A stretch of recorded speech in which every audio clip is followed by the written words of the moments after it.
2070 question number 3 को question है। यसमा वर्डमा दिएको छ प्रब्लम, यसलाई हामीले फर्मुलेट गर्नुपर्ने छ म्याथमेटिकल फर्ममा, भनेको इक्वेसन बनाउनु पर्ने छ र त्यसपछि इक्वेसन बनाइसकेपछि म्याट्रिक्स मेथडबाट सल्भ गर्ने भनेको छ। इक्वेसन कतिवटा आउँछ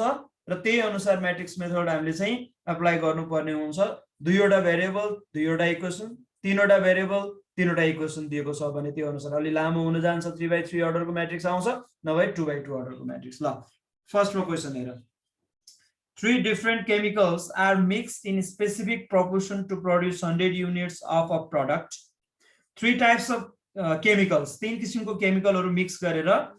specific proportion to produce 100 units of product. हामीले चाहिँ त्यो 3 types of chemical mix गरेर 100 unit को एउटा product हामीले के गर्नुपर्ने छ, produce गर्नुपर्ने छ। The company has to meet a constraint in the production of product that the company कुन कस्तो टाइपको लिमिटेसन है, कन्स्ट्रेन्ट भनेको लिमिटेसन के मिट गर्नुपर्ने छ, फुलफिल गर्नुपर्ने छ भन्दा the chemical X should be 1/3 of the difference between chemicals Y and Z. अब यहाँ चाहिँ केमिकल X Y Z भन्ने 3 टाइप्स अफ केमिकल रहेछ भन्ने कुरा तल आएर क्लियर भयो है, X Y Z भन्ने। र त्यो फुलफिल गर्नुपर्ने कन्स्ट्रेन्ट के छ भन्दा केमिकल X चाहिँ 1/3 of difference between chemicals Y and Z, Y र Z को डिफरेन्स को 1/3 चाहिँ के हुनु पर्छ, X हुनु पर्छ भन्ने चाहिँ एउटा कन्स्ट्रेन्ट भने। The cost of chemicals X, Y and Z are respectively rupees 50, 20 and 40 rupees है, भनेको X को पर युनिट कस्ट चाहिँ कति लाग्छ, यो 50 rupees, 20 rupees र 40 rupees लाग्छ। And the total cost of all the chemicals used is rupees 2900. Total cost is 2900 छ भने determine each unit of chemical X, Y and Z used by matrix method। भनेको त्यो X, Y, Z केमिकल कति use भयो त, कति अमाउन्टमा use भयो, कति युनिट युज भयो भन्ने कुरा चाहिँ म्याट्रिक्स मेथडबाट फाइन्ड आउट गर भनेको छ है। पहिला सुरुमा म्याट्रिक्स मेथडबाट फाइन्ड आउट गर्नुभन्दा अगाडि हामीले फर्मुलेट गर्नुपर्ने हुन्छ। यो वर्डमा दिएको क्वेसनलाई हामीले इक्वेसनमा म्याथमेटिकल फर्ममा एक्सप्रेस गर्नुपर्ने हुन्छ। फर्स्टमा हामी सपोज गरौँ यसको सोलुसनमा लेट त्यहाँ क्यापिटल XYZ भन्ने केमिकलहरु भनेको छ भने तिनीहरुको अमाउन्टलाई, तिनीहरुको क्वान्टिटीलाई, तिनीहरुको युनिटलाई हामी स्मल XYZ भनेर सपोज गरौँ है। Let small x equal to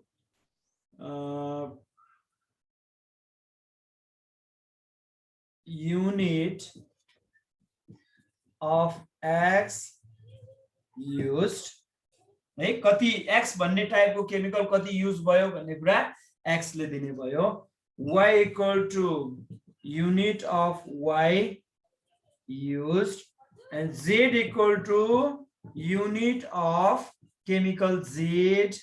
used है। X, Y, Z 3 types of chemical कति युज गरियो त त्यो प्रोडक्ट बनाउनको लागि भन्दा स्मल x, स्मल y र स्मल z युज गरियो भनेर सपोज गरौँ। त्यसपछि फर्स्टमा के भनेको छ हेर त, यसमा यो टेबल बनाउन मिल्ने टाइपको छैन, किन भन्दा XYZ केमिकल त छ तर त्यो केमिकल भित्र पनि केही कम्पोनेन्टहरु छ कि भनेर हेर्दाखेरि त्यहाँ केही देखिएन, त्यो भएर टेबल बनाउन सकिदैन, यसलाई टेबुलेसन गर्न सकिदैन, मिल्दैन। हामीले डाइरेक्टली के गर्नुपर्ने हुन्छ, इक्वेसन बनाउनु पर्ने हुन्छ। अब फर्स्ट कन्डिसनमा,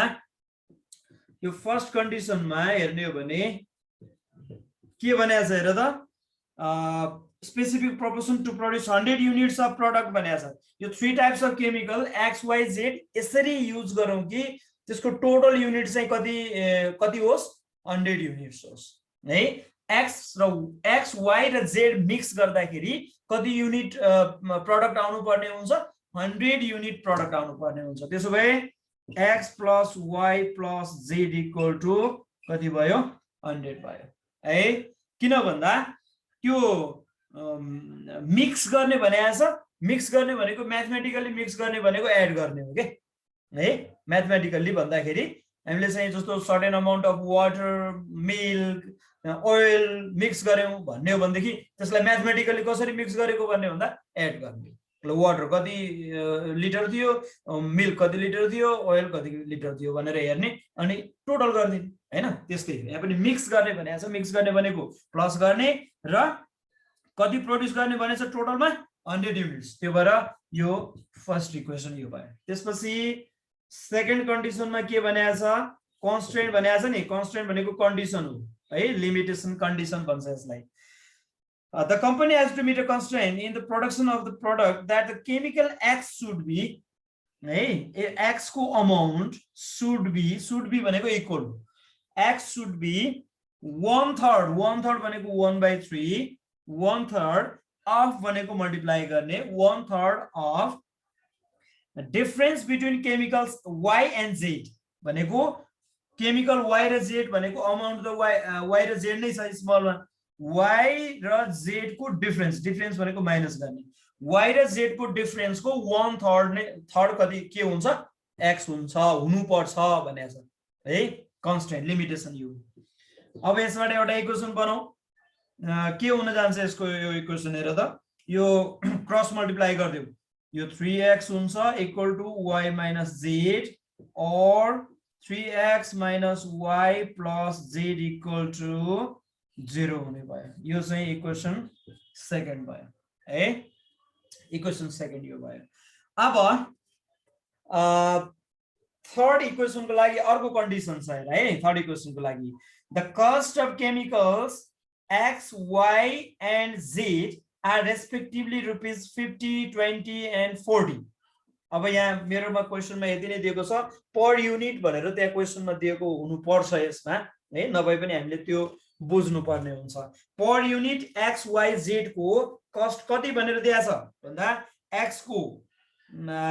50 रुपीज, y को 20 रुपीज र z को 40 रुपीज छ। त्यसो भए हामीले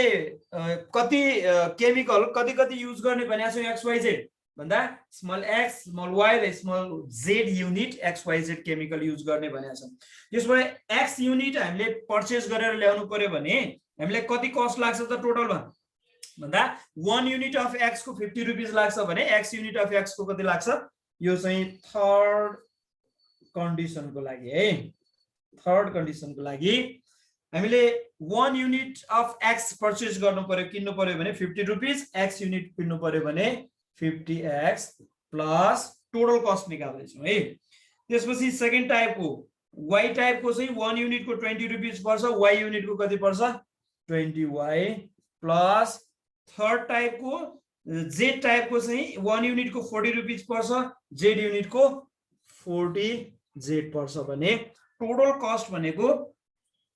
total cost of all chemicals used is rupees 2900 है। टोटल कस्ट भनेको यो प्रोडक्सन कस्ट चाहिँ कति हुनु पर्छ भनेको छ, कति छ 2900 छ। त्यसो भए यो 2900 भयो। यसलाई अलिकति सिम्प्लिफाई गर्ने हो भने 10 ले बोथ साइड डिवाइड गर्दिने हो भने हैन, यसमा 10 कमन लिएर उता पठाउने हो भने डिवाइड गर्दिने हो भने कति हुन्छ 5x plus 2y plus 4z equal to 290 हुन्छ। यो इक्वेसन थर्ड भयो। यो तीनवटा इक्वेसनहरु आयो र यो तीनवटा इक्वेसनलाई हामीले लास्टमा के भनेको छ, used by matrix method solve गर्नुपर्ने छ। तर कुन मेथडबाट, मैट्रिक्स मेथडबाट सल्भ गर्ने भनेको छ है। मैट्रिक्स मेथडबाट सल्भ गर्ने भनेको छ। त्यो भएर मैट्रिक्स मेथडबाट सल्भ गर्नको लागि अब मैट्रिक्सहरु फर्मेसन गर्ने है। यो तीनवटा मैट्रिक्सहरु बन्छ। ax इक्वल टु b को फर्ममा हामी यसलाई कन्भर्ट गर्नुपर्ने हुन्छ यो तीनवटा इक्वेसनहरुलाई है। तीनवटा इक्वेसनलाई ax इक्वल टु b मा लाने, x equal to a inverse b हुन्छ अनि x को भ्यालु त्यहाँबाट निकाल्दिनु। अब यसको लागि चाहिँ मैले गर्नुपर्छ कि पर्दैन होला, ल भन त। अब यो तीनवटा इक्वेसनहरु फर्मुलेट भइसकेपछि अब के गर्ने, तीनवटा इक्वेसनलाई सल्भ गर्नको लागि मैट्रिक्स फर्म गर्नु पर्यो। Above equations can be written in matrix form as follows है। कसरी लेख्न सकिन्छ यसको xyz को कोफिसिएन्ट xyz को कोफिसिएन्ट xyz को कोफिसिएन्टबाट के बनाउने म्याट्रिक्स फर्म गर्ने एउटा 1 1 1 यसमा 3 - 1 1 3 - 1 1 यसमा xyz को कोफिसिएन्ट 5 2 4 ल यो कोफिसिएन्ट को म्याट्रिक्स भयो त्यसपछि xyz को म्याट्रिक्स चाहिँ यसरी बनाउने अघि पनि हामीले बनाएका थियौं यही मेथडबाट भने इक्वल टु कन्स्ट्यान्ट यसमा कति छ 100 सेकेन्डमा 0 थर्डमा 290 100 0 290 ल यसरी म्याट्रिक्स को फर्ममा लेख्न सकियो अब यसमा चाहिँ यो भनेको वेयर भनेर लेख्नु पर्छ है फेरि यसमा वेयर लेख्नु भन्दा अगाडि हामीले नोटेसन लेखौं न पहिला यसलाई म्याट्रिक्स ए भनेर लेखौं यो xyz को म्याट्रिक्सलाई क्यापिटल X भनेर लेखौं र उताको म्याट्रिक्सलाई b र x इक्वल टु के हुन्छ अब a इन्भर्स b हुन्छ यसलाई इक्वेसन 4th भनेर लेखौं ib है अब वेयर चाहिँ यो नोटेसन लेखिसकेपछि अब चाहिँ ए को मिनिङ के हो ए भनेको म्याट्रिक्स कुन हो बी भनेको म्याट्रिक्स कुन हो र सी भनेको म्याट्रिक्स कुन हो है सी त छैन एक्स भन्ने है ए एक्स र बी को म्याट्रिक्सहरु कुन कुन हुन् भनेर यहाँ लेखौं वेयर म्याट्रिक्स ए भनेको 1 3 5 1 - 1 2 1 1 4 त्यसपछि x भन्ने म्याट्रिक्स चाहिँ x y z र b भन्ने म्याट्रिक्स चाहिँ कति छ 100 0 र 290 भन्ने यी म्याट्रिक्सहरु नोटेसनमा चाहिँ हामीले यसरी लेख्यौं अब यो इक्वेसन फोर्थ इक्वेसनमा x equal to a inverse b भन्ने छ यसमा a इन्भर्स पत्ता लगाउनु पर्यो हामीले हाम्रो अबको काम भनेको a इन्भर्स पत्ता लगाउने है फर a इन्भर्स को लागि फर्स्टमा हामीलाई चाहिने भनेको डिटर्मिनेन्ट अफ a 1 3 5 1 - 1 2 1 1 4 डिटर्मिनेन्ट है यो म्याट्रिक्स होइन डिटर्मिनेन्ट को फर्ममा लेख्ने अब यसलाई एक्सपान्डिङ फ्रम R1 बाट एक्सपान्ड गरे मैले कि C1 कि R1 बाटै गरिरहेछौं हामीले है यो भनेको 1 को माइनर -1 1 2 4 यसको लागि -1 यसको माइनर हुन्छ 3 1 5 4 त्यसपछि यो 1 को लागि +1 माइनर हुन्छ 3 -1 5 2 ल अब यसलाई यो 2 अर्डर को डिटर्मिनेन्ट लाई एक्सपान्ड गरौँ कति हुन्छ -4 - 2 -1 into 12 minus 5 plus 1 into 6 plus 5 गर्दा -6 यो चाहिँ हुन्छ -7 र +11 यो -13 plus 11 गर्दा -2 which is not equal to 0 therefore A inverse exists भनेर लेख्ने है अब यस पछाडी डिटर्मिनेन्ट आइसकेपछि A इन्भर्स पनि एक्जिस्ट हुन्छ भनेपछि अब A इन्भर्स को लागि हामीलाई चाहिने कोफ्याक्टरहरु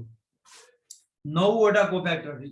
यो डिटर्मिनेन्ट सँग रिलेटेड तपाईं योसँग रिलेटेड 9 वटा कोफ्याक्टरहरु है कोफ्याक्टर अफ फर्स्टमा यो 1 भनेको A11 अथवा C11 भनेर लेख्ने चलन हुन्छ कोफ्याक्टरलाई तर अब नोटेसन मैले लेख्दिन यहाँ कन्फ्युजन हुन सक्छ तिमीहरुलाई यो 1 भनेर सम्झ सुरुको यसको लागि साइन प्लस हुन्छ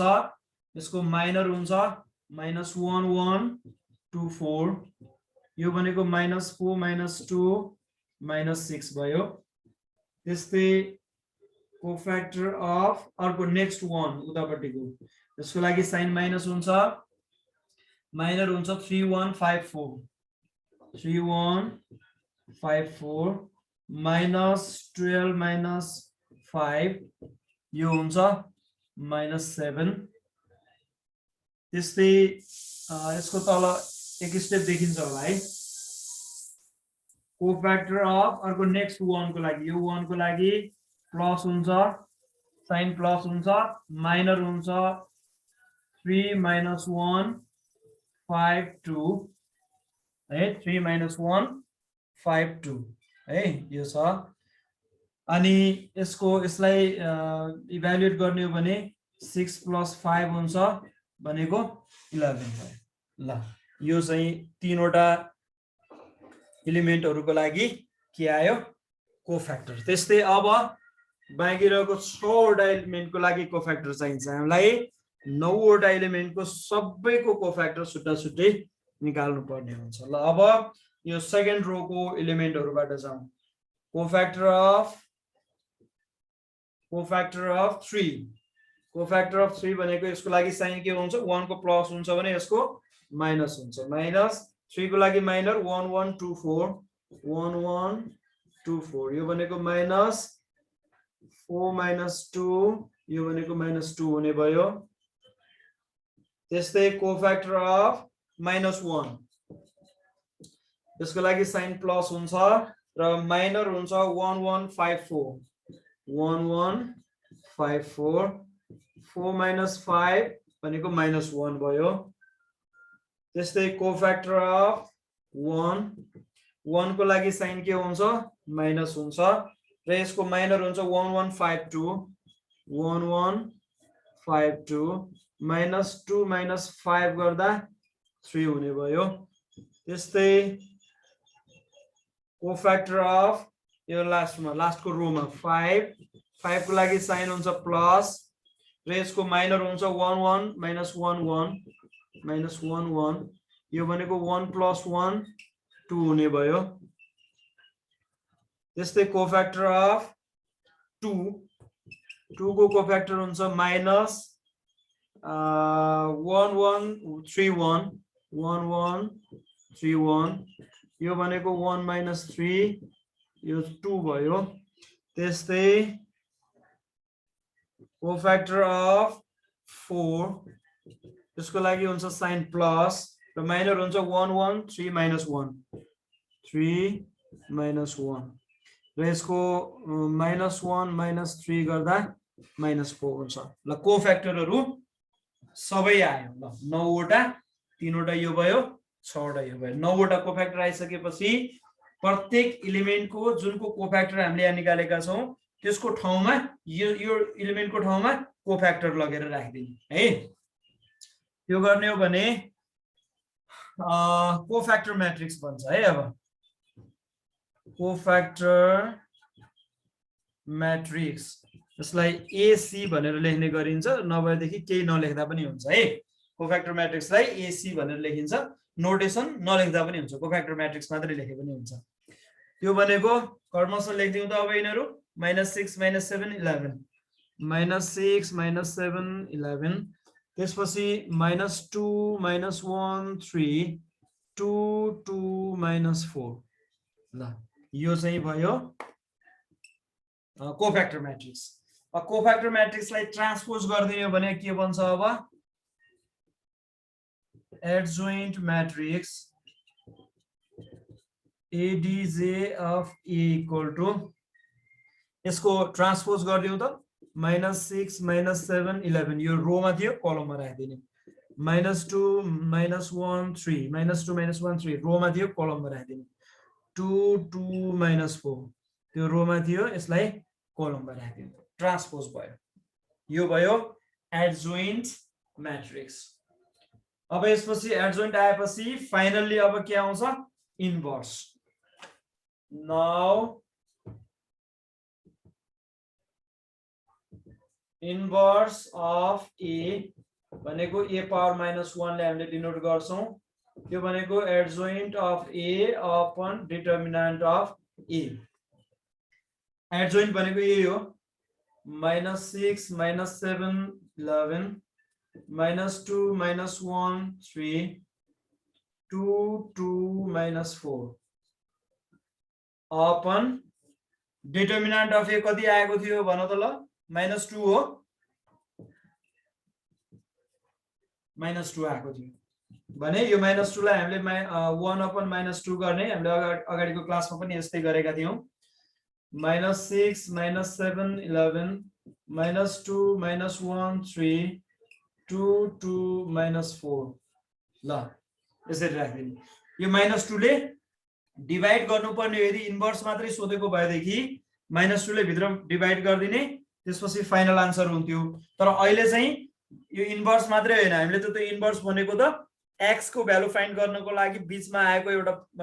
स्टेप मात्रै हो इन्भर्स है त्यो भएर अब फ्रम इक्वेसन